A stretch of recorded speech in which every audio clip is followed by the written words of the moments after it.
I'm Bob Pascal, and this is another edition of Bob's Bullpen. We didn't go. We always do this on Saturday. It's Saturday as I speak to you here. I don't know when you're watching it. And last Saturday we had the blizzard. So we've got 2 weeks stored up to go today. We've got the usual suspects here. Scoop, the ace reporter for the Boothbay Register. Scoop, Ryan Layton. Howdy. Professor Tom Nickerson. We never have discussed how you got the name professor or what educational institution conferred it upon you. I'd rather not discuss that on the air. How did you? I don't know how you got the nickname professor. I think Larry Brown gave it to you. Larry Brown came up with that somewhere along the line. And nothing Larry says is accurate anyway. He always accuses me of looking for free buffets, and that's just not true. I'd like to have some of his blueberry muffins or something here right now, though. Larry, we kind of miss him for that. Officer Brown is good for a skinny kid like him. Yeah. Ooh, fine. Special guest today.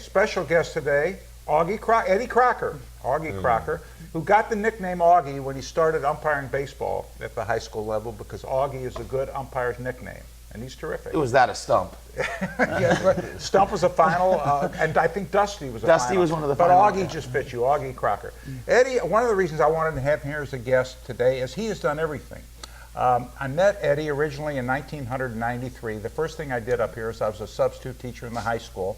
And the first class I went into, there was this goofy-looking kid wearing a Cincinnati Reds baseball cap who was a large distraction, and I threw him out.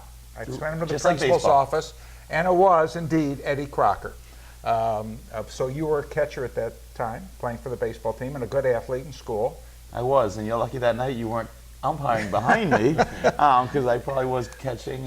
So now Eddie has coached. He's coached the baseball team and coached other teams. He is. What's your title at the Y here, Ed? I am the youth and teen camp and youth sports and director of Camp Knickerbocker in the summer. Yep. So a lot of things going under your direction. In addition to that, you've refereed basketball at the high school level now for a couple of years. 18. And you umpire baseball now. Yep, you umpired high school baseball last year. We did some games together. So you've got quite. Which should we talk about first? Tell us about your athletic career. Oh, you do one more thing here before I even get into that. My wife, who teaches sometimes over at Southport, brought a group of kids swimming yesterday, this week. Yes, she did. And the reason she volunteered to come over here is because you're a lifeguard at the swimming pool. And she loves to see me in my outfit. That's right. And she told me that if you call Central Casting and say send over somebody who really looks like a lifeguard, this is what you'll get in. You wear the Speedo there? I don't, but I resemble David Hasselhoff. Well, she said that you indeed cut a dashing figure. Well, that is so sweet. I mean, she hits on me every time. Yeah. Have you had to rescue anyone? Only a duck last year. We think we have a... Can we roll that duck footage? We do have duck footage. So you haven't actually, in all the years you've been a lifeguard, had to go in and rescue anyone? Not at all, thank God. Well, let's talk about the Y first. What is your job here at the Y? You told me your title. What does that entail? Right now, during the summer, I am the camp director, but during the winter months in the fall, I'm the youth and teen director in the youth center. But this time of year, my busy thing is the tournaments. So we're getting ready. We have the Y basketball. We have all the tournaments in March. I have 10 travel team tournaments that's going on right now.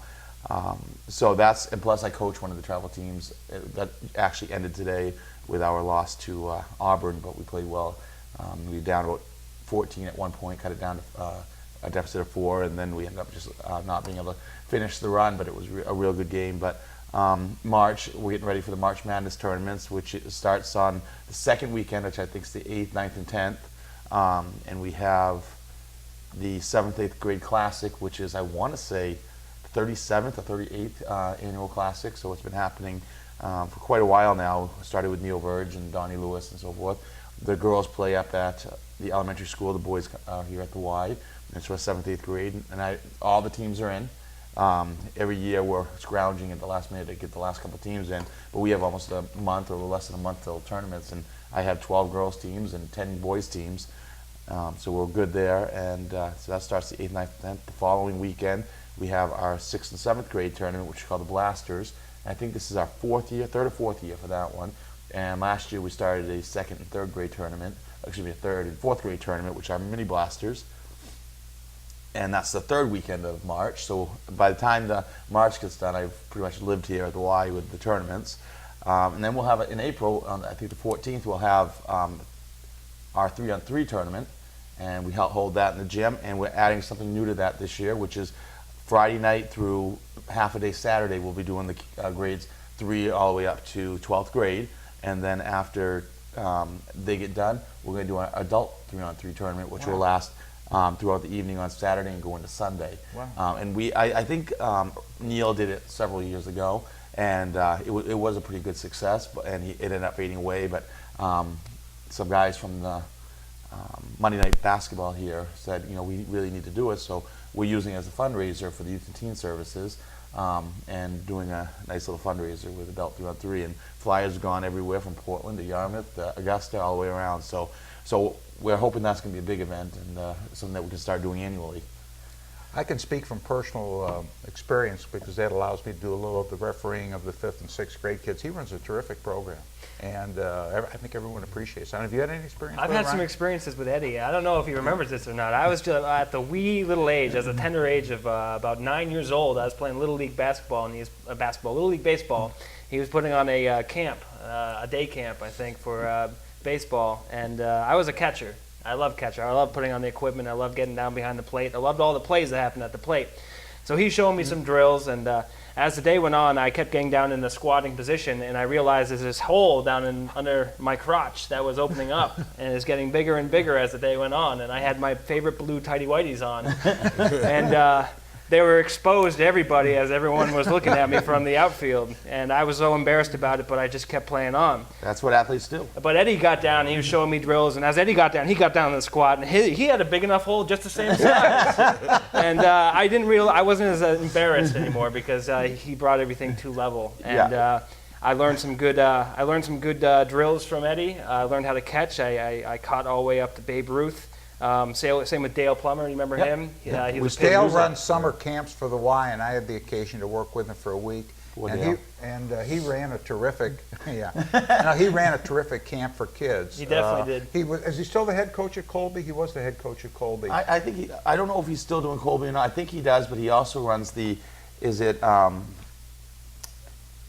running some kind of program either through Frozen Ropes or through something in Thompson. I can't remember exactly what he's doing. Well, one of the things they do here at the Y under Ed's tutelage as part of Camp Knickerbocker, I guess, is the summer camps.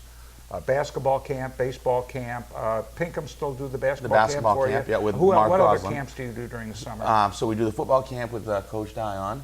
Coach Pinkham does the basketball camp, and we have we had a field hockey camp, which is Lori Dickinson, I think, did it for a little while, but I think that's faded away. And then we were working with the golf course in a golf camp, and I'm not sure, because of the sale of the golf course, I'm not sure what we're doing this year with that. What's the last camp that I don't have it in front of me right now, but we do the basketball, the football, and baseball camp, of course. So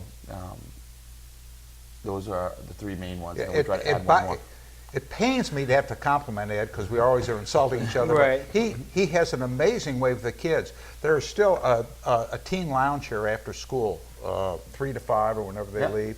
And But you work many days in. I worked many days there, and I've worked Ed a couple of things. I worked for him at Camp Knickerbocker one summer and also in the teen lounge.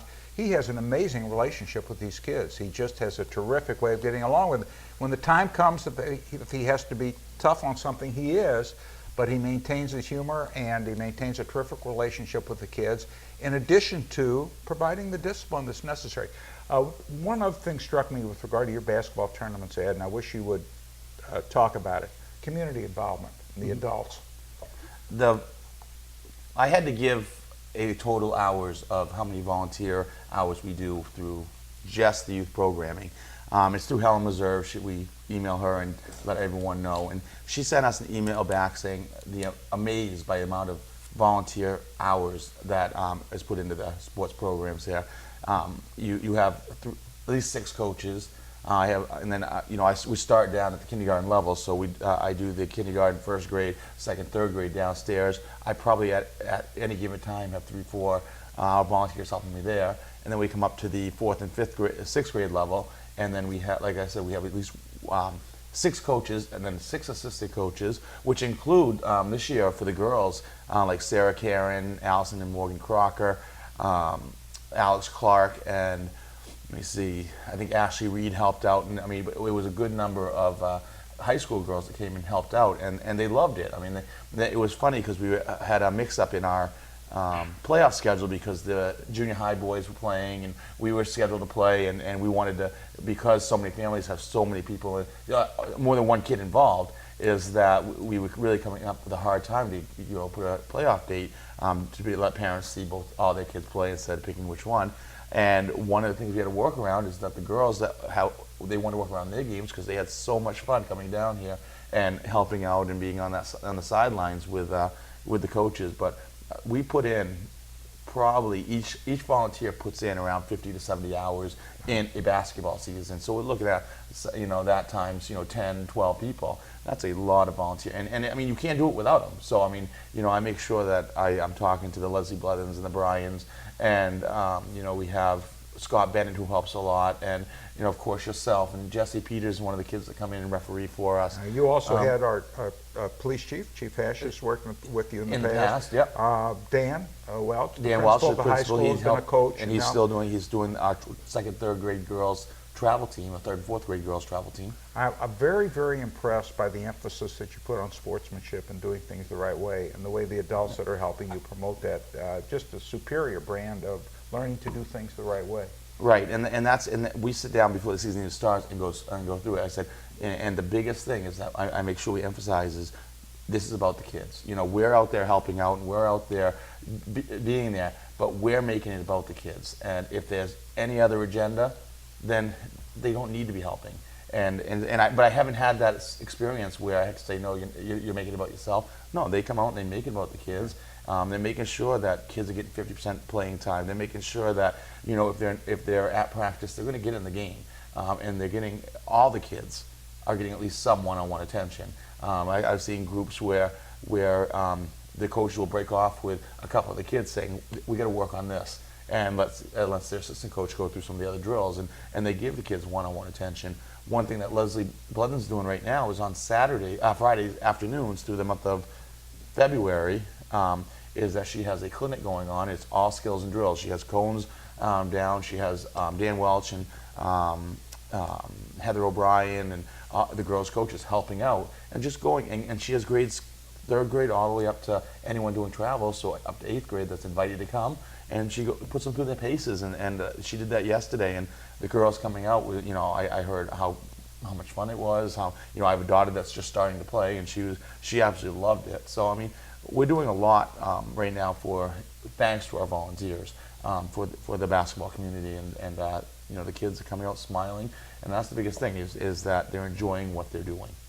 When you say it's all about the kids, I see how you've emphasized introducing them individually, having them tear through something, run out on the court, individual trophies, individual attention given to them, introduction, but they get a kick out of it. It's a great program. Yep. It's a great program. What kind of a catcher was this guy when you were working with him? I never got hit. Because I think he also, when he was doing Little League, I was doing some, right, I was doing umpiring too.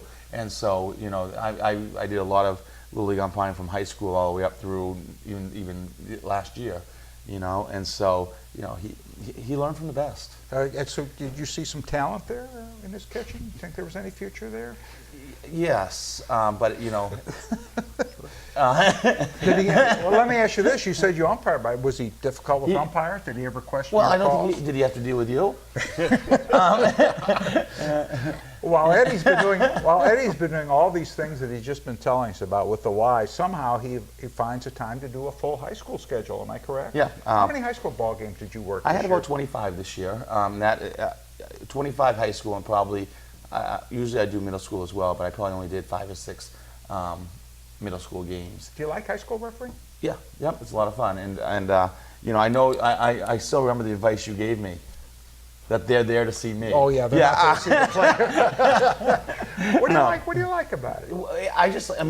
You get into it keeps you in high school basketball. Is that I normally go down and watch the Lincoln Academy or go to Halldale and watch them play or Gardner? No, but since I get assigned those games, I get to see kids throughout the whole Class C that play Boothbay and unfortunately I don't get to see many Boothbay games because I'm usually on the road umpiring. But it's just you get to see a variety upcoming athletes, and you know, it's cool to see how like this year Boothbay's on top, but then you know a couple of years ago you're looking at a team like you know Halldale that was the was the team to beat. Derigo is another one, and so when you're getting to see all these teams, and you know it's pretty interesting, and you know there's nothing better than high school basketball. Are you know, working two I got a games question too. I'm sorry to interrupt. Go ahead. Bob will go on forever if you just Bob, keep it going. Yeah, But I'll shake I him. wanted. I've had a quick question about high school basketball.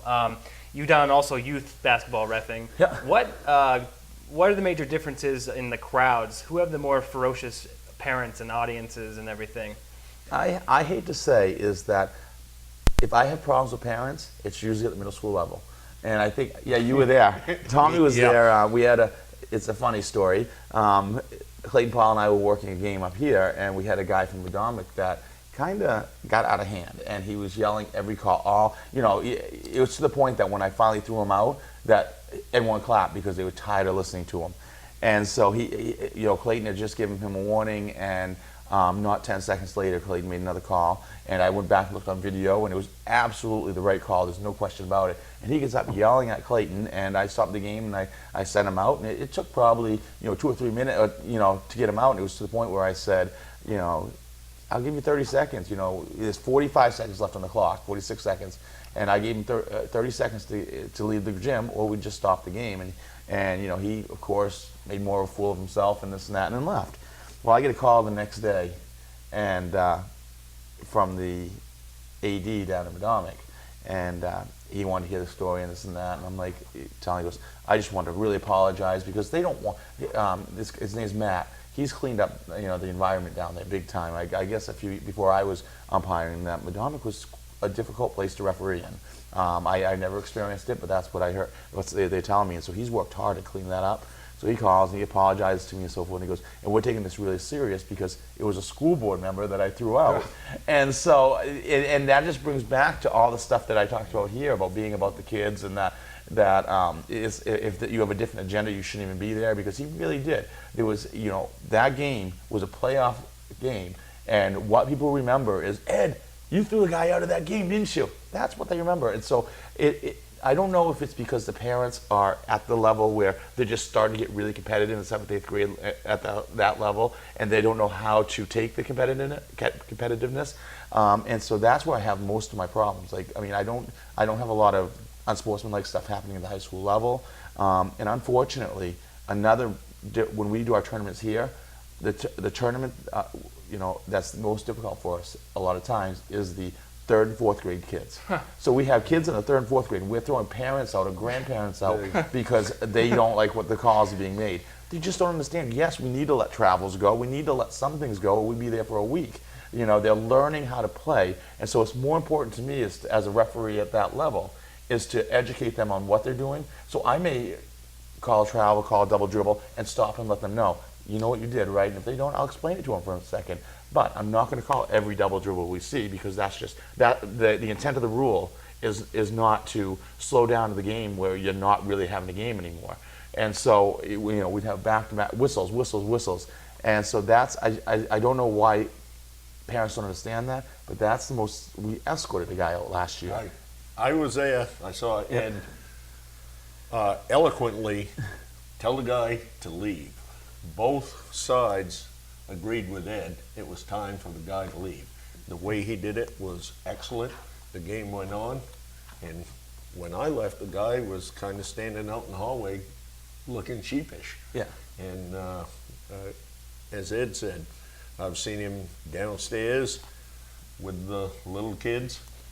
If they double dribble 6 times in a row, he'll take time enough to explain what they're doing, and they all walk off the court with a smile on their face. Yeah. That's a tribute to you, Ed. Thank you very much, because that's what's important, is that we're educating, and also is they don't want to feel like, oh, I did this wrong. Because, as Tom will say, is that I'll stop the game for double dribble. I won't take the ball away from them. I'll give them the ball right back, so let's try it again, and we do that. And so, is that we try to make it as successful for them as possible. And what's great to see is afterwards is I had one kid who we were working on a shooting, and he was a tiny little kid.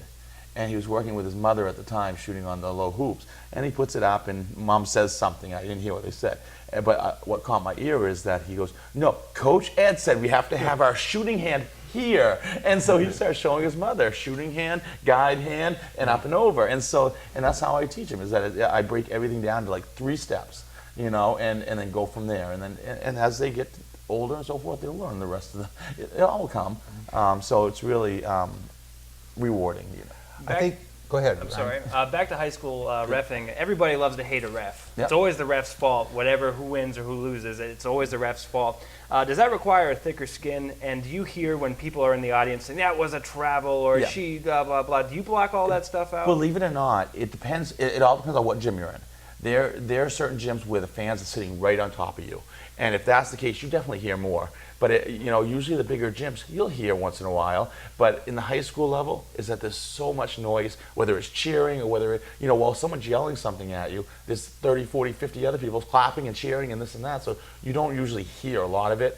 So if I do hear it, there's an exception. I remember this year I was at Winthrop, and they were playing the Deero girls, and one of the Deero girls grabbed the ball, elbowed, swung one elbow, missed, came back and hit one of the Winthrop players square in the nose, and it's an automatic technical foul with excessive swinging. If you make contact, it's a technical, and so I called it, and it all of a sudden just became a really subdued game, and no one was. But you could hear this one lady up in the, "I can't believe you called that. Maybe you've got them off their arms." And she starts yelling down the floor, and then she starts yelling at the girl that got hit in the nose, you know. And so at that point, because she singled herself out, I did say something, and the AD walked right up there and said, "He had to speak to you. If he has to speak to you again, you'll have to leave." And so, but to be honest with you, I don't hear a lot of things.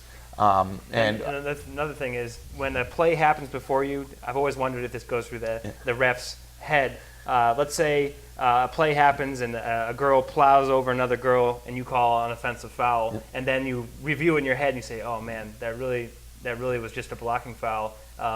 Do you ever say that was wrong and just continue with the game, or because you really can't double check yourself? Right. If I miss the call and all of a sudden I'm doubting myself, I make sure I sell it. You know, so Right. instead of just being, "Oh, that was an easy one," all of a sudden I'm a little more, vocal, a little more aggressive on my call. But the thing is that you forget about it immediately. Right. Because you have to, because if anyone thinks that we can think about what we're going to call and what we're doing out there, they're giving me way too much credit, because I know a lot of the time I'm out there and it's all instinct. So I see it and I call it. It's because and it happens. What's about coming back down to the Y level is all of a sudden I'm calling a travel that I probably should just let go, but it was like all of a sudden it was just instinct. I'm like, "Oh, I shouldn't have done that." Right. But pretty much reffing for me is on instinct. Is I see something that an arm coming over. I don't even look at the number. I watch the arm and then look down and get the number. And there's times where it's everyone says, "Well, he's got 4 fouls on him," and so forth. And I've heard that from coaches. "You got to give us a break. You got 4 fouls on our best player." Well, I don't know who I'm calling a foul on until after I've already got my whistle blown and my hand up, and then I'll finish, figuring out what's going on. And is it true in the fourth quarter when it's really tied up and it's a real close game and one call could decide the game? Do you let them play a little more, get a little more contact? Yeah, not to make it. I always, whether it's first quarter or the fourth quarter, I always make sure that the contact is something that is putting the other team at a disadvantage. Okay, so there can be. Basketball is, believe it or not, is not a non-contact sport. You see them. You got a guy sliding his feet or a girl sliding his feet, and they're bumping chest into the kid's shoulder. Well, we're not exactly sure who's making that contact. If one's going straight, the other's going straight. So that contact we're going to let go. But I got to say is, in the fourth quarter, it's the same as the first. But that's what people want to hear too, is that Call it consistently. a consistent game. Yeah. If I haven't called a hand check all game, and then the fourth quarter with 2 minutes left, now I'm calling a hand check that I let go. Okay, all of a sudden is that infuriates coaches. You haven't called that all game, and now we're going to call it. And so I make sure is that if I'm having trouble with calling travels that game, then I am going to make sure that I'm 100% sure that it's a travel. Yes, travel is going to be let go, but you know what? I was consistent throughout that game that I let some travels go because of the situation. They say that traveling's everyone's, oh, that's a travel, oh, that's a travel. Everyone thinks they know the traveling rule, but it's actually, if you break the traveling rule down, it's one of the hardest rules to call because it's, oh, they lift their pivot foot. They lift their pivot foot. You can lift your pivot foot. The pivot foot can't come back to the ground, but you can lift it. So, and all of a sudden they're watching the pivot foot rise off the ground. That's not a travel. It's a travel when it comes back down. And so that's why you see a lot of the spin moves through the hoop. And everyone goes, how can you do that? That can't be a legal move. Yes, because his pivot foot never came back to the ground before he released the ball for a shot. There's a lot of those cases where it's not just black and white, but a travel is a travel. So I think you'd agree with me, Ed, that if you're a good official in one sport, you'll be a good official in another. The same things that are required, the temperament that you have out there, the attitude that you take toward the game, and hustle and knowledge and so forth and so on. I got Ed into our umpiring board last year, and he umpired baseball with me we covered the Knox, Lincoln, and Waldo County schools, and a number of games with Ed. We have a rule that the first 2 years you're on the board, you're on probation. That's our bylaws, and you're not supposed to work varsity games. The problem is that Ed, and last year was his first year on the board, he was already better than a good percentage of the guys that had been on the board for a long time. They wanted to assign him to more varsity games, but they couldn't because of our rule. But he's an excellent baseball umpire, and it was the first year he was with us, and I'm sure that translates over. One particular game I can recall where Ed was behind the plate and I was in the field, and there's a rule that if a catcher or a baseman has the ball and the runner's coming in there, the runner can slide, the runner can try to evade it, but the runner cannot just slam into the man holding the ball and try to knock the ball loose. And the penalty is that it's called malicious contact. The batter is out even if the catcher drops the ball, and in addition to that, he's out of the game and he's ejected by rule. Ed had that kind of play at the plate. The catcher had the ball, a man was coming in from third. math player. The base runner slammed into the catcher, knocking the ball loose. Ed immediately, and without too much emotion, but correctly, said, you're out, and you're out of the game. He was absolutely correct. But that is not a call that most rookie umpires will make, and make that quickly and completely correctly. The coach understood it. Yep. The coach didn't argue with it. And he really showed me something. He's a good umpire, and I'm sure that all translates over. To allude to, I've umpired baseball for a long time, Ryan. I used to do basketball too. To go back to a question you asked Ed, there is a thought among a lot of people that watch sports that umpires can't, or referees can't ever be wrong. That there's no tolerance for mistakes. You're supposed to be 100% right. Yeah. Well, of course, that's unrealistic. So we're going to miss calls. It's as simple as that. You're going to miss calls. No matter how good a job you are, you're going to miss calls. Just like players are going to make errors and batters are going to swing and miss.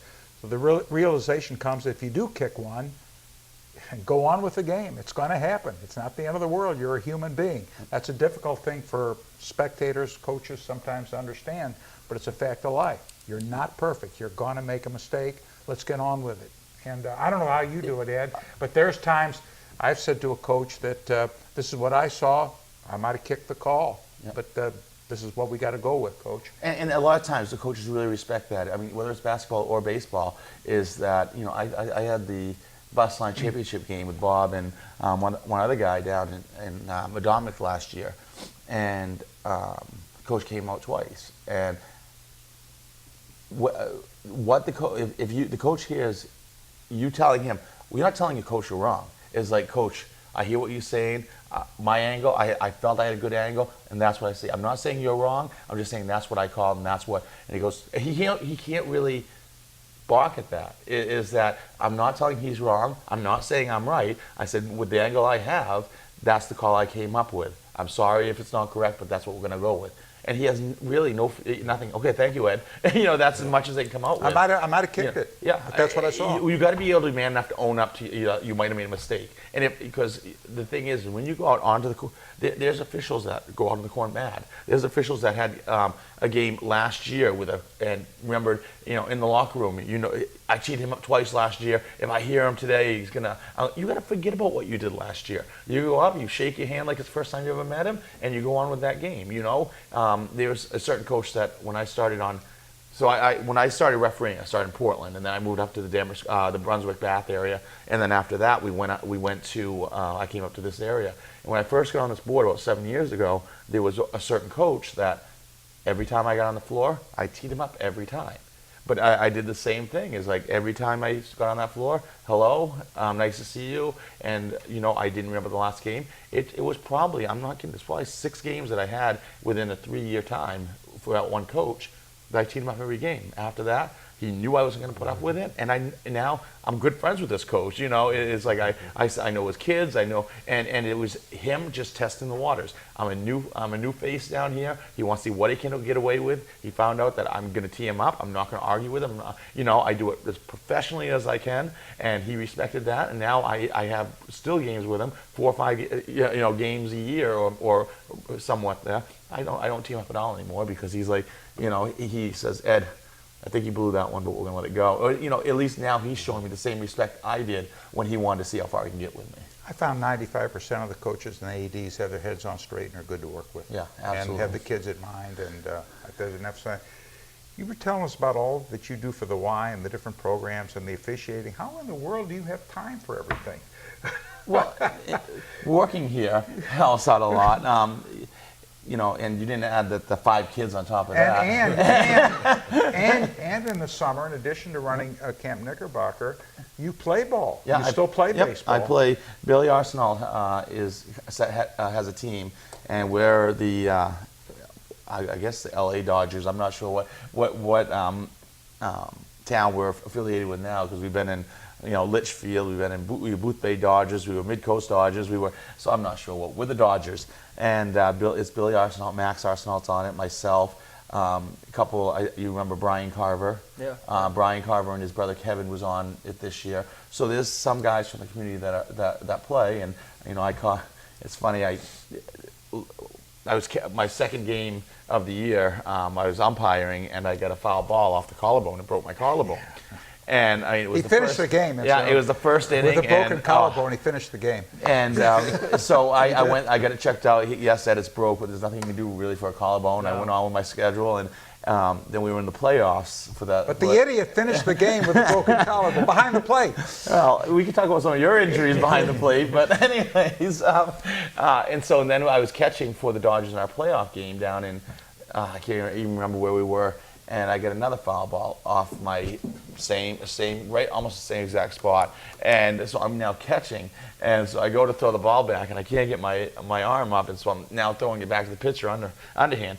Let me tell you, we were only up by 3 runs maybe. And like I said, it's a playoff game, and now I can't throw the ball. And so Billy's like, Ed, you can finish this inning, right? You can finish this inning. Yeah, I can finish this inning. And so, this is how I think Bob would use the word idiot, is that all of a sudden, of course, the guy at first could take advantage of my arm hurting, and so off he goes to second, and I chucked the ball down there, and I thought I was going to pass out, but I chucked it, and it ended up being a close play, closer than I thought it would be, but,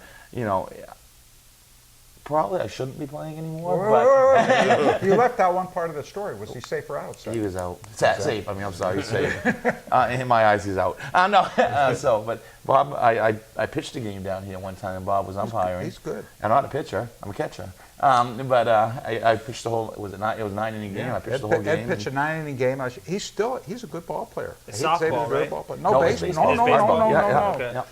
Ed can still play baseball. He's a good ball player. And all the running he does with basketball accounts for the fact he's in such terrific shape. Yeah, I'm still stellar shape. Well, I've broken my collarbone twice. I know really? that pulsating pain, Yeah. and there's nothing you can do about it. But knowing that you finished a game, you're an idiot. Yeah, right. Because it's not smart. You know you're debilitated. And he was in the. I wasn't working with you. Whoever I was working with, I took my gear off and I looked. I go, "Is it swollen?" And they're like, "Oh yeah, it's swollen." And you can just see the lines, the clavicle popping. Yeah, out. and you can feel the bump, and you can see the baseball lines from how it. So it was pretty cool. You can't do anything behind the plate to avoid getting hit. Yeah, Right. The only good part about it is you don't know what's coming. You're hit before you know you're going to be hit. And I called a foul ball, and this arm went this way, and this one went up, and and the coach yells, you know, and I'm getting the ball back in play after the foul ball, and the coach goes, "You all right, Blue?" I'm fine. I couldn't look at her, couldn't do anything. And so I figured it was fine because when I do my strike call, it's off to the side, and so it didn't hurt it when I was doing it, but anytime I put my arm up, oh, you can just feel the movement in there. He really sells his calls. He's very loud and very decided, very good.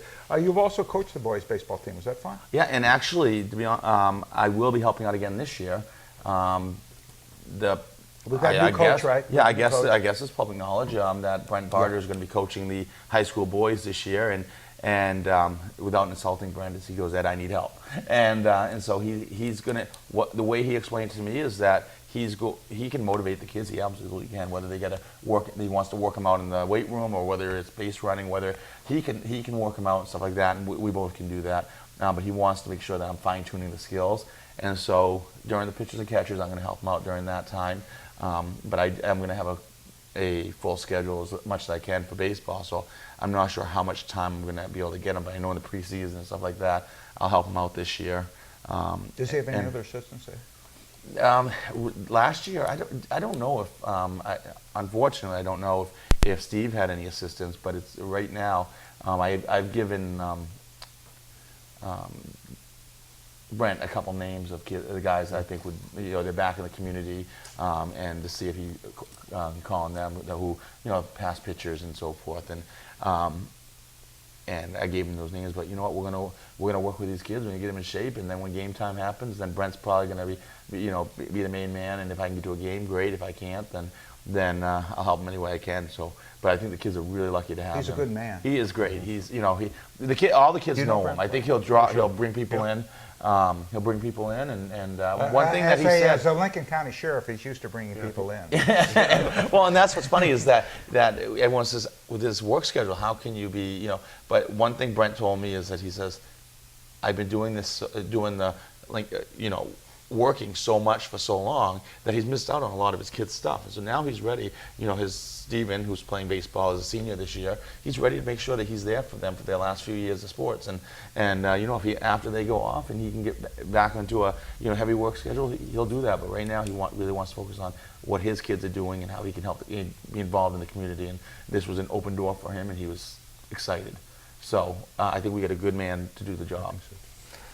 I want to do one quick playful little activity here. If you could either umpire or ref an MLB game, any game in history, what game would that be, and what two teams would be involved? Well, I would definitely say the Red Sox-Yankees at Fenway, Game 7 of the playoffs. That would be absolutely. I don't know what people say about the NBA fish. I don't have any desire to go up and, try to figure that out. Yeah. But right. In baseball, if I could be there for Game 7, I hope I can, get enough, be so starstruck that I'm able to make the calls or not. But I think that would be And you're absolutely going to be working fascinating. the dish, of course. Yes, I'll be behind the plate. What did you like about coaching in high school, the level? I like teaching the fundamentals. Is that I get along with the kids, and that's knock on wood easy for me. Is that I act like them, I get along with them. But it's those kids. One of the stories I really like is that I had one kid that never pitched before, and he was interested in pitching, but I think he was a little shy or timid. I think he actually played on your son's team. I think Ben's team he played on. He was probably freshman when Ben, or sophomore when Ben was a senior.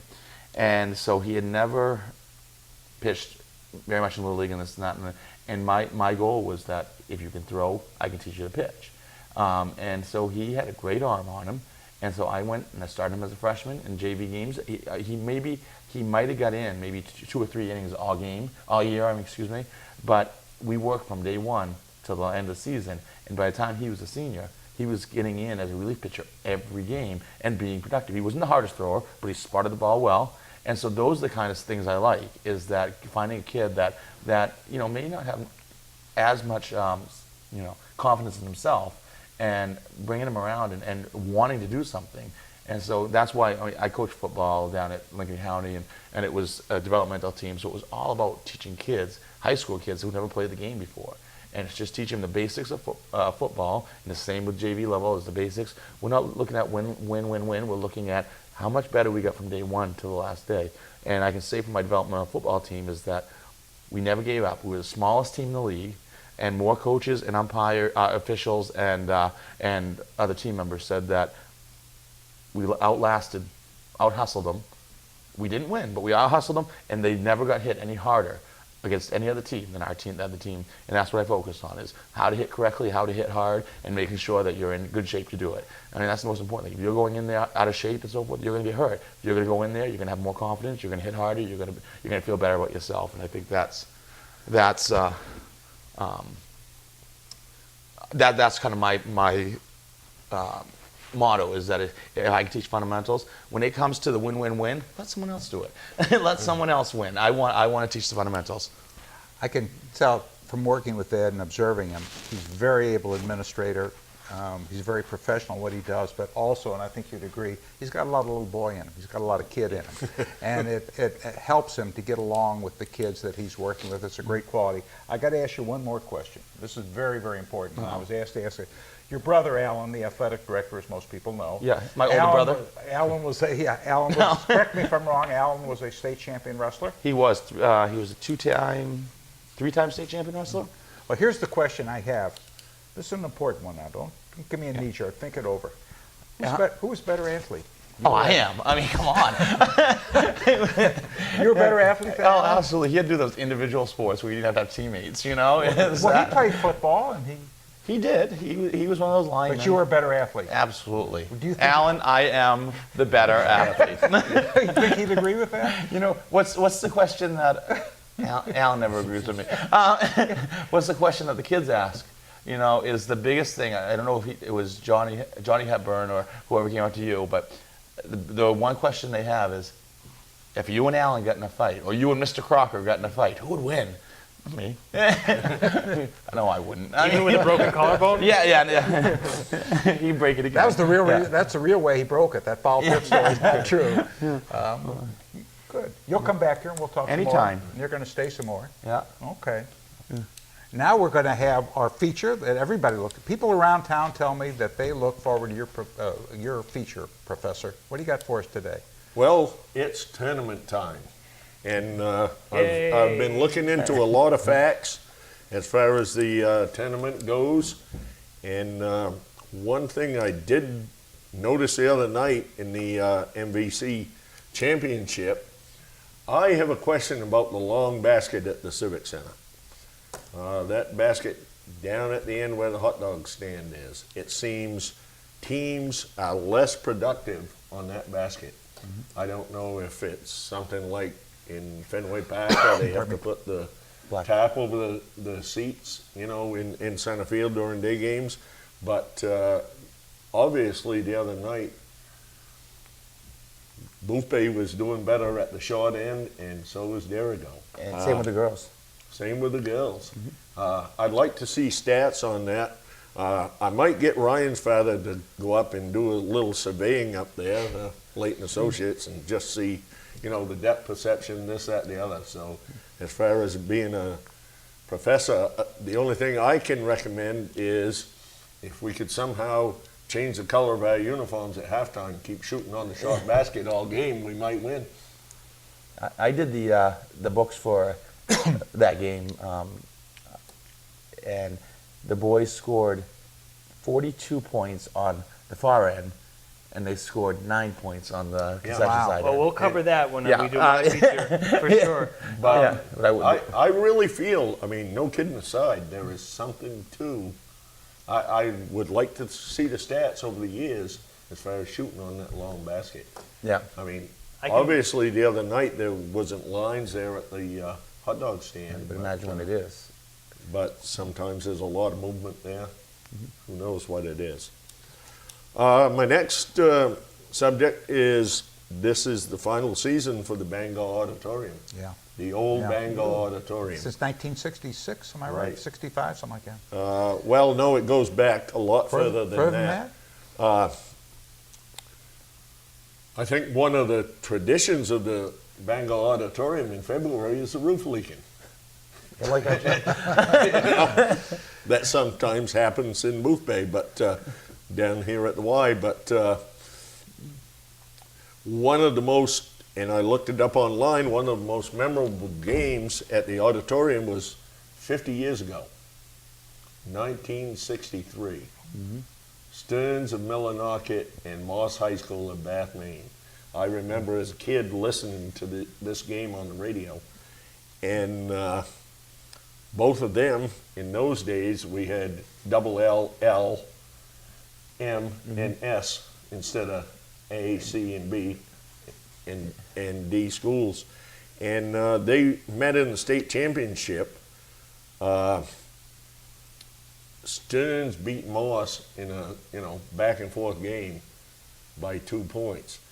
In those days, two teams from every state in New England went to the Boston Garden, and they had a New England tournament. And both Stearns and Moss ran through the rest of the teams in New England, met in the final. And once again, as far as I know, Stearns beat Moss by 1 In Boston Garden. in the Boston Garden. But, that was, it's too bad that didn't happen today. That, Right. They had the New England Championships. How long ago did they quit doing that, Tom?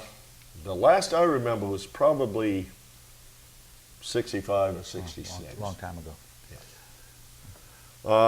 Another thing I think, and I hope we'll notice, which has gone on for years here in Boothbay, is the town support of teams going to the tournaments. I've noticed today signs going up here and there in support of the Seahawks. There's one in Augusta, isn't there? Down by the, as you go Jeff- beyond Chelsea. Yeah. Jeff Brown's sign. Yeah, That's a that might be very what it special is. Because he lives in Southport. But Yep. that's always nice to see as you're approaching the, Chelsea-Augusta town line. But this community is awesome as far as supporting its sports teams.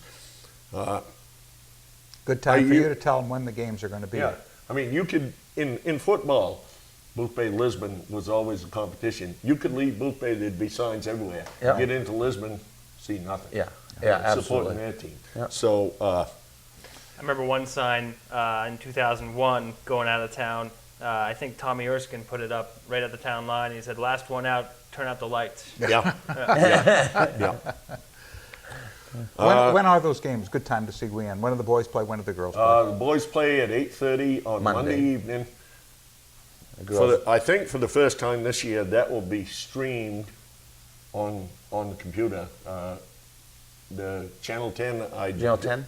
doesn't carry it live as they do once they get beyond the quarterfinals, Yeah. but it will be streamed live on several different newspaper Channel 7 will have it. streaming. What about Not the, live, what about but the we'll girls? have it. Tom? The girls play Tuesday night at 8:30. Yep. And that's one, I feel, kind of disadvantage of being number one is you play the late game all the time. And I've seen that work to our detriment, but hopefully it won't this year. I don't know as this has ever occurred before that both teams from Boothbay Region High School enter the tournament in the number one slot, I think it's the first time. in the same year. Yep. Yep. That's saying a lot for what goes on downstairs here Yep. at the Thank you. YMCA. These kids learn their skills, their fundamentals, and their sportsmanship right down here. So that's the volunteers that do that. That's awesome. Another thing, I don't know if this has ever happened before, but we did have a senior on the boys team end up with 998 points in his last regular season game here. Is that a record? I don't know if No. It's not a anyone record. has come that close to 1,000 without Yeah. hitting it. Well, and when I was down at the Mountain Valley Conference Championships, Jesse Peters asked Coach about that. Is that if he scores the 2 more points, Coach Pinkham did say something that's not accurate. Anthony knows how many points he needs, or doesn't know how many points he needs, but it wasn't 2. And IJ's quote to Jesse was, "If you need to know the facts, you're going to ask me first."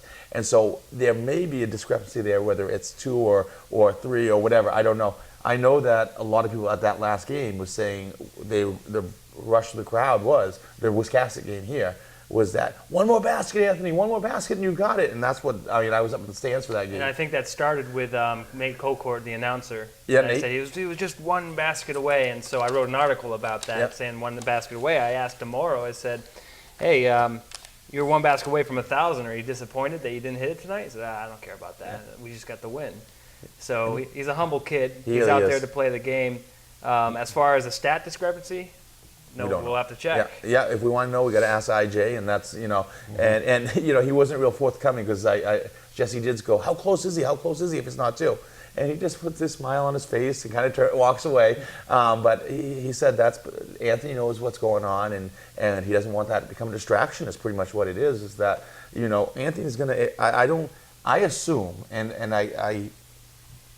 I think that in the championship, starting next week, the points he scores next week will go towards his high school Carry total. over. Your brother said that. It will, okay, Yeah. because for some reason the Mountain Valley championship game does not. Right. Why I'm not, and Lucas, who was the AD down in Monmouth, we were talking to him about it, and he said that's a school decision whether they're going to count it or not.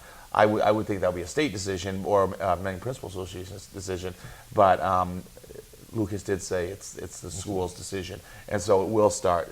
I would say obviously he will get his 1,000 I think he'll get, and I hope he's recognized Yeah. too. Well, Is that I know that he's so humble, like you said, is that he could carry either way. Is that, but if you're at the Augusta Championship game and they stop and say we want to congratulate Anthony for his 1,000 points, that's something that it's not done a lot. That also adds to the tourney. Yeah, For the yeah. State Principals Association. So. And there's 4 kids up there already listed on the plaque for the 1,000-point club at the Port Memorial Gymnasium. I think it was Adam Steers, Ben Smith, Chris Noonan, and Katie Sibley. Yep. Yep. Ed, And- how many points did you hit? oh, probably 50.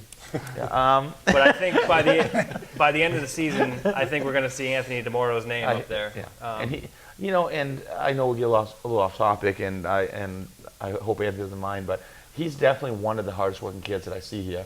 When there's times where whether it's snow, whether it's 7:30, 7:45 at night, and he's putting cones down on the floor down in the gym and working his cone, doing a cone routine. He's putting a chair in the middle and using it as a defender and going left and right and taking his jump shots. And this has been, 4 years of watching him do this. And so it's not like if everyone says that he's just a good athlete. No, he works his butt off. He also spends a lot of time in the weight room at the Yeah. high school. I see him in there all the time. I worked for his father a couple years back, and he offered his son a job. Hey, why don't you do some work for me for the summer, make some money? He said, no, I got to work. I got to work at the Y. I got to go to the Y. I got to get better. I got to get better. This kid would get up at 5 in the morning every morning and come down to Yep. the Y to work on his drills. I will attest that Ed did have 50 career points. All 3-pointers. Don't say much for his math. 10 shots. I took 10 shots. They're 3. My final thing tonight is Coach I.J. Pinkham's 42 years at coaching. There was some stats on one of the websites the other morning. He has had 555 career wins in 42 years of coaching. Excluding any tourney records, if you do the math, based on an 18-game season, that's 555 wins, 201 losses, or a season average pretty close to 14-4 for 42 years. Wow. I That's think awesome. Any coach in the NFL would love a. Absolutely. Well, and so I guess I have to apologize to Coach Payne because the team I was on, I think we got 8 wins. The wins and losses is very, very impressive. The numbers you just Yeah. gave are very, very impressive.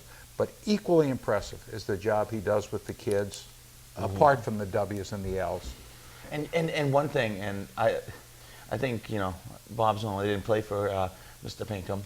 No, I guess Tommy didn't either. But we played for Mr. Pinkham, and my feeling with Mr. Pinkham is that it was all, and we said about here, it was always about his team. Is the team. He's got all these wins, and you don't hear him walking around boasting about his wins and his titles and his.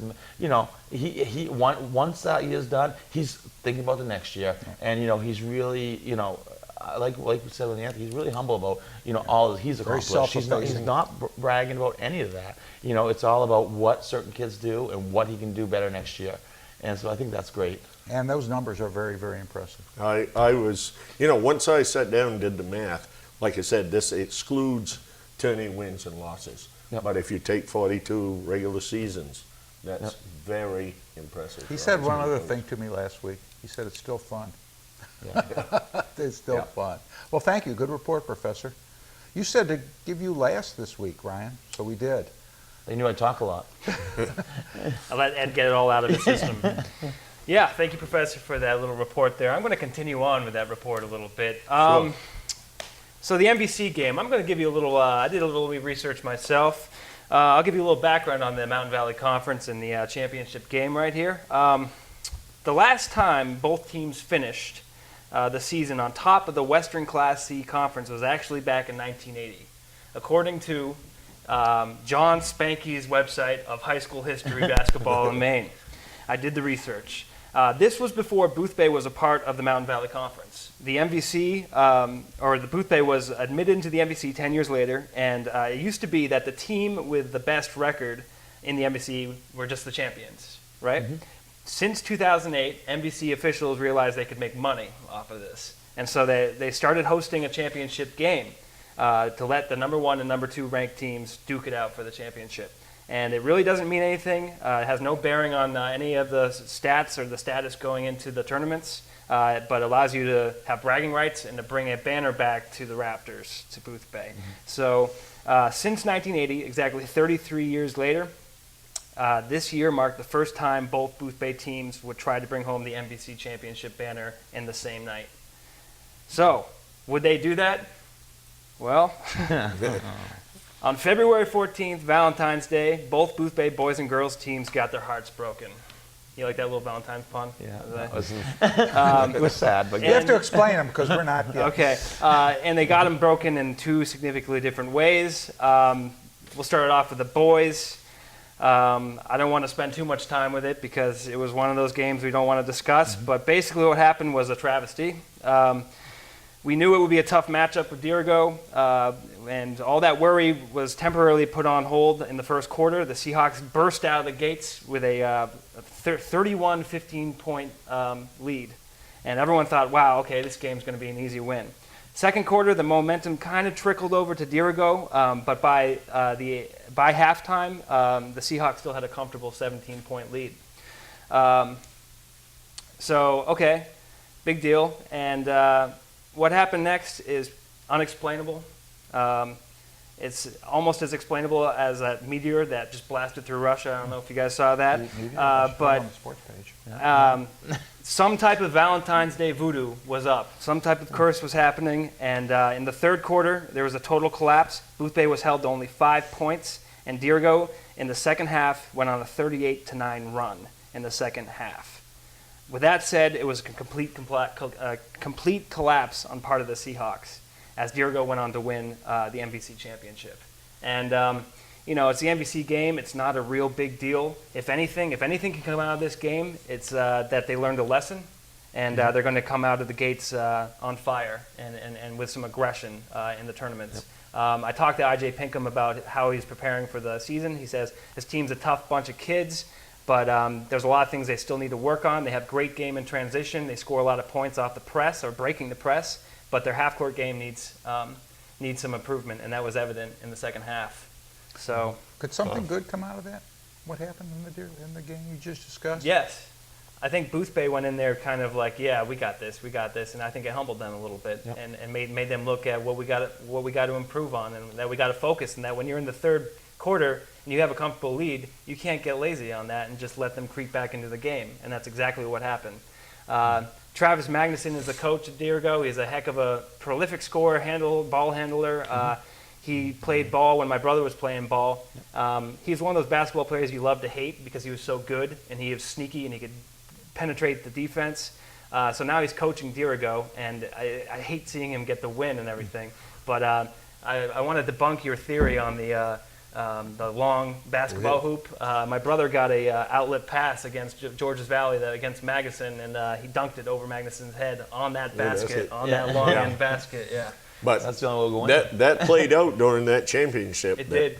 And another fact, on our home court, we defeated Derigo by 12 points. We lost by 12 Right. at the Civic Center, so we go into the All tournament dead even. Yep. I feel we're lucky to be able to play on that floor and play a game that you can correct yesterday's mistakes tomorrow. Absolutely. That's one chance you get. And one thing that went through my head for that game with them is that, and I heard Coach Goslin and Coach Pickham talking over there, and it was really the boys came out at halftime, I guess with the victory in their head because they really got complacent. Is that they threw the ball away, they missed layups, it wasn't the same team as the first half. I know Derigo switched up and so forth, but you know what? That's something that probably Coach Pickham, and I know when I was sitting there and he said, this is what they're doing, let's correct it. And so he gave them the information, and it's just they didn't come out with that spark. And so, and not much more that as a coach you can do if the kids aren't, fired up. I think they put in a zone defense. Dirigo, Box one, yeah. Yeah, and that pretty much at times triple teamed DeMoro Yep. and shut off any type of pass to John Hepburn down low, which has pretty much been the offense we've been running all season long, and that just halted. And not to interrupt, but first half, I think that John had 16, 17 points the first half. He had 2 foul shots the second half. That's all, Yeah. and so they shut him down. And a lot of it's like you said is that the ball got to the perimeter, and they tried to pass it down the middle, and that guy, the guy who was playing in the middle of the zone there, he had more steals than I can, he had a lot of them. In high school basketball is one of those games that it's the third quarter that's the most important, how you're going to play, and that momentum can shift on a dime. Yeah. In that Civic Center, and I feel like some ghosts haunted us from absolutely. tournament past. I do have one question as far as ranking, as far as the Mountain Valley Conference, both teams going in to the championship and being ranked number 1 in heel points. As far as I know, this is the first time that both teams have gone into the tournament number 1 in heel points. Maybe in You can go into the conference championship in second place. Yep. Just its record Right. versus right. I think opponents back then it in was the just conference. record that I was looking Yeah, at, not yeah. heel points. I never remember both teams going in number 1 as heel points the same year. Well, and here's the other thing is that I mean, the question I would ask is, should we be playing this Mountain Valley Conference Championship game?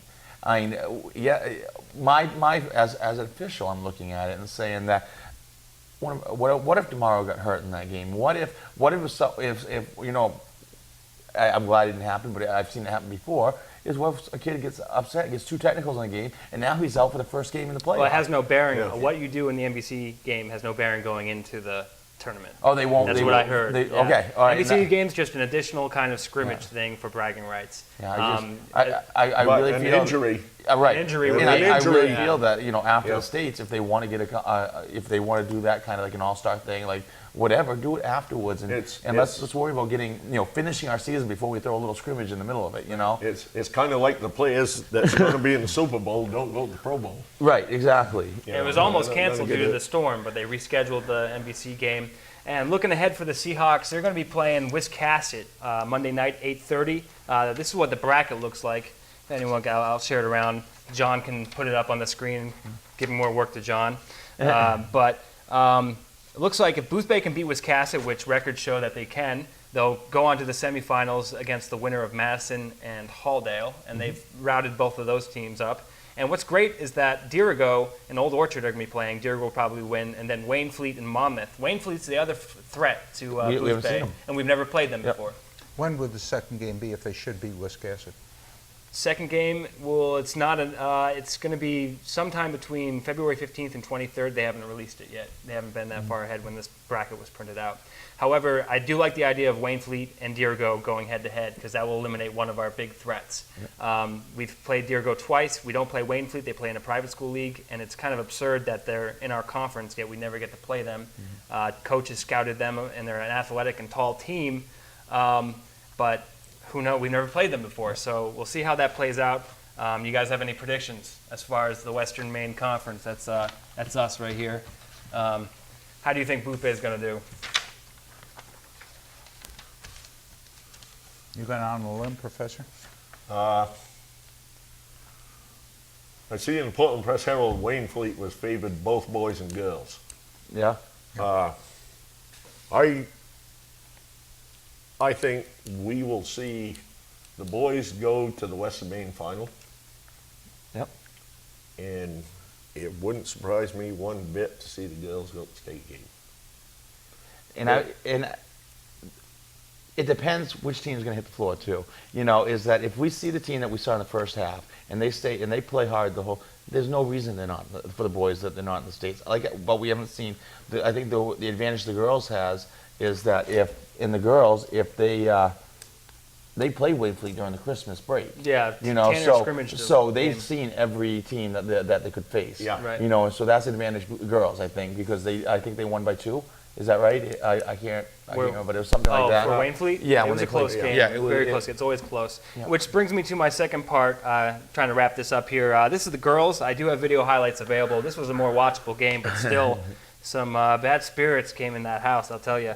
Whenever these two power teams meet up, that's Boothbay and Spruce Mountain. It's never a pretty scene. This, of course. Spruce Mountain is the consolidation of Livermore Falls and J schools that were both, Class C schools. Now they're Class B. Why they're still in the MVC as a Class B while the majority is Class C, your guess is as good as mine. But anyway, Spruce Mountain, their matchups against Boothbay are always hard fought. They're gritty and they're plagued with turnovers and fouls, pretty much. And there were plenty of that to go around Thursday night. We'll take a look right here. You guys can't see it, but I can. We're gonna trust you. All right. So It's good.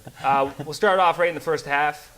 Morley kicks it out to Sarah Karen. Sarah Karen looks at it and then takes the drive, does a fancy spin move, and puts it right down in the lane, right in the first. Next selection we have here, we have Morley kicking it out to Abby McClellan that drains a three-pointer right at the buzzer. That was a heck of a play. Not that much offense in the first half. Like I said, there's a lot of turnovers. Here we have Morley, and she swings it out over to Allison Crocker, comes in, has a beautiful scoop shot, and it goes down. And then in this next play, there's a deflection. Sarah Durgan, beautiful dish to Morgan Crocker. Morgan Crocker gets the contact and the one and the foul. We'll take a look at that in slow motion. The beautiful dish from Sarah Durgan. There's the contact, puts it up, goes in, and there's Morgan Crocker streaking off the court because she got smacked so hard. Next play is Crocker's cousin, Allison. And Allison's drives, gets disrupted on the dribble, still gets it to go down. And then in this one, I'd like to say that the first half, like I said, kind of stagnant, but what was beautiful, what was pretty about the first half and the rest of the game is watching Alex Clark go berserk. And berserk she went in this next play. Watch this. Comes up, block right there. Yep. Huge block of the night. That was a monster block. I'm going to slow that down one more time. Here she comes up. You could hear the thunder all the way down to Boothbay on that block. That was ridiculous. Yeah. So And you're hard of hearing. Yeah. going into the second half, it was more Alex Clark doing this. Watch this. They had that number 34, Keen was her name for Spruce Mountains. She comes up, block.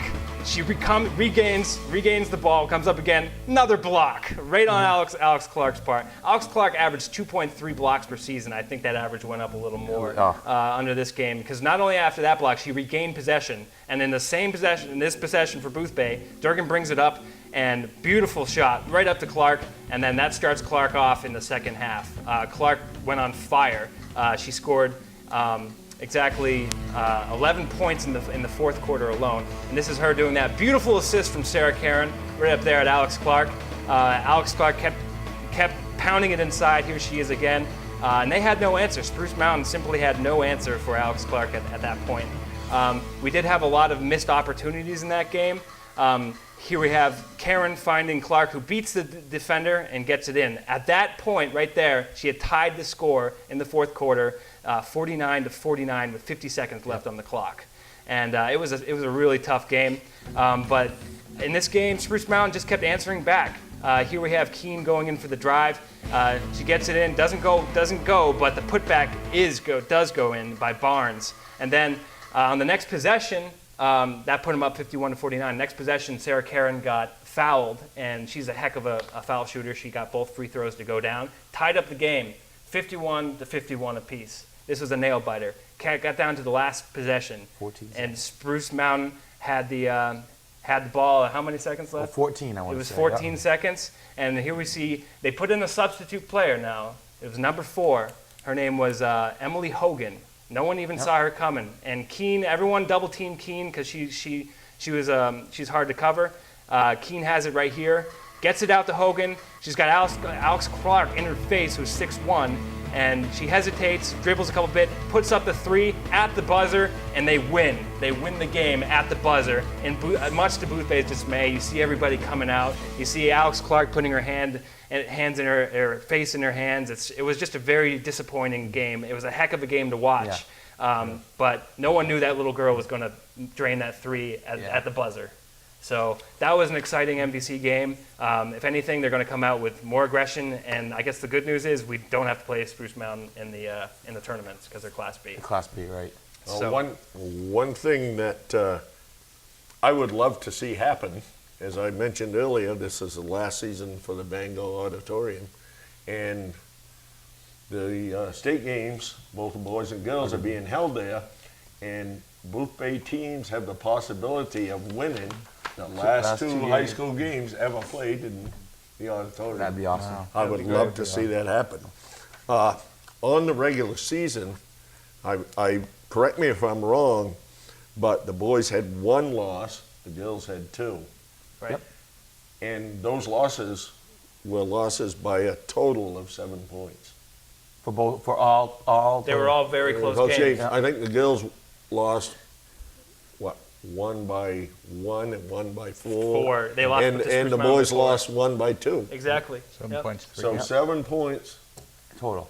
total in 3 losses. Wow. You can't get much closer. Maybe than that. maybe next week we can get a representative of one of the 2 teams. Definitely. No, Because we'll they're only try. playing 2 games next week, right? If they win the first round, then they play another game on Friday, I think. Yep. And then we'll have that Saturday break, and we can probably get players maybe to come in. We'll try to get 1 or 2 of the kids and maybe one of the coaches. That Next would be week? great. Next Saturday. trying to No, figure out- next Saturday is the Western Maine Finals. Yeah, next Saturday would be the Western. Oh, would it be? Finals. Oh, Yeah, we're And going then, Okay. on and then the Saturday? following would be the main And states. we might want to look into. How about we different bring our time, show 'cause- up there? That'd We be can do a cool. live Because- You broadcast. think John Trees would go for that? I don't know. John, We'd have he's to a ask pretty reasonable him. guy. John's pretty reasonable? Yeah, what I heard. We'll have to talk Yeah. to him. I don't know about tonight's show length, but we'll see. Good report. Yeah, Good one report. thing that I wanted to say with the last second shot, where I was sitting at I was right directly in line with the Spruce Mountains hoop at the end of the game, and so I really couldn't see too much that was going on because like Alex Clark was coming in. All of a sudden, up over Alex's hand comes the ball, and so the ball's coming right at me, and seriously, it was like slow motion watching that thing come. I said that has the potential of going in. How did she do? Just yeah. down in our It's seat just- we go. We got our heart broken Yeah. on Valentine's Day. Yeah. And That's a good thing though with the Valentine's Day. Bob, how old were you when they started Valentine's Day? That, you almost got through the period without being. First of all, I do not go all the way back in basketball. By the time I started playing it and watching it, they had already cut out the bottom of the peach basket. That's great. So no more of those cracks. Good report. Yeah. thank you. The girls are going to be playing Tuesday at 8:30, I believe, against St. Dom's. So they should be able to win that game. I don't want to say that, but I feel confident they're going to be coming out with a lot more composure. And hopefully they'll be shooting on the other side of the court on the second half. Yes. Last prediction. I would really like to see those stats. Well, even on if you that look long at Spruce basket. Mountain's points at the second half. Is Boothbay? Correct me if I'm wrong, but I think Boothbay was down 12-14 at halftime, right? Yeah. Yeah. Yeah. And so Or Boothbay at came- halftime, at it was 21-23 or something. Oh, so you're only down by 2 at halftime. Yeah. Oh, okay. Yeah. I was thinking it was a larger discrepancy. Well, but- hopefully we'll have more next week, and we'll see. Whether it's next week or the week after, but sometime we've got to have a couple of the kids, maybe one of the coaches from our Definitely. basketball teams. And let me just say this: whatever happens, they've had a sensational season. They were fun to watch. Great group of kids. Great group Yeah. of kids to watch. And we've been talking about Pinkham. What about the job our girls coach has done? Heck of a job. Yeah. Coming in for, no one mentioned this, but I think everyone knows is that he did get the Coach of the Year. Yeah. Was that announced last week? It was announced last week around 11 p.m. on Facebook. Yeah. I was perusing through, and Coach Tanner was announced MVC Coach of the Year. Well deserved. So congratulations to him. Well deserved. Now you've done a lot of coaching in your day. Were you ever Coach of the Year in anything? In my heart, I every year I'm Coach of the Eddie's Year. Man of the Year. Great report, Ryan. Professor, as always. Eddie, thank you. You'll be back. Anytime you ask. You'll be you know. back, Augie. Hopefully we'll see you next week.